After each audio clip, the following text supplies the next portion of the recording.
Hi, I'm Katie Lutmer with Arias Medical Group, and today I'm sitting down with Matt Feller, an account manager in our imaging division, to do a special report on the new New Hampshire state license process.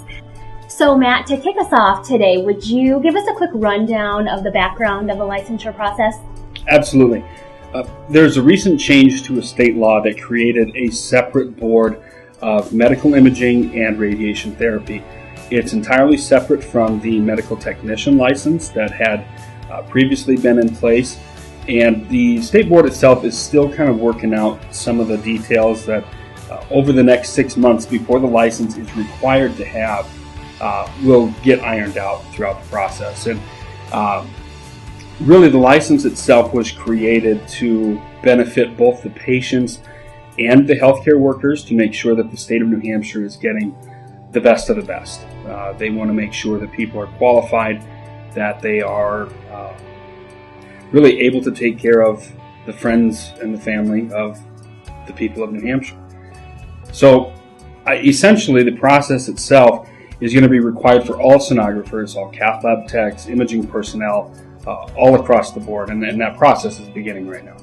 So we're talking to all radiologists here, and state licenses are a big factor for travelers. For a lot of the facilities that we staff, the state license is required in hand to even be eligible for the opening. So in the process, state licenses are going to be key. Now, Matt, can you tell us a little bit about the application process for this new license? Sure. The application itself is very simple. Step one, you will need to complete the application itself. Send in a check or money order for $110, and then a copy of your certification, whether that's your ARDMS, your ARRT, your RCS, or what have you.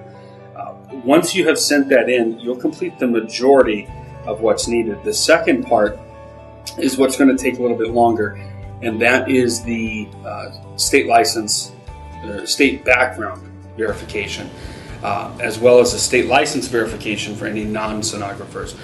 We have a list that's been provided on their website for us to help kind of guide you through each state's little process and nuances as far as who to contact and how much it costs and time frame and what have you. So we're recommending people really get a jump start on that right away. Why is it important that our techs get going with this process? Well, first and foremost, there's a lot of volume in New Hampshire, a lot of different travel positions for ultrasound, for CT, for cath lab, and it's a very high volume state, so the likelihood of us having positions there versus elsewhere in the country is significantly higher. In addition to that, the license itself is going to start being required as of January 1st, 2019. So we're recommending everybody get a jump start on this so that when it comes down to you getting that position over one of your colleagues, you are prepared and you have this license in hand, and maybe they won't. It is a competitive marketplace. It is important to realize that this license is really going to be as important as having California or Florida or Texas or Washington. There's volume there, and there's a license process now to justify that. So we're recommending that everybody gets a jump start on this right away. Really kind of put yourself at the head of the pack, so to speak. So if you would like to get going with this process, leave a comment below and I will be sure to get you in touch with Matt. Thanks again.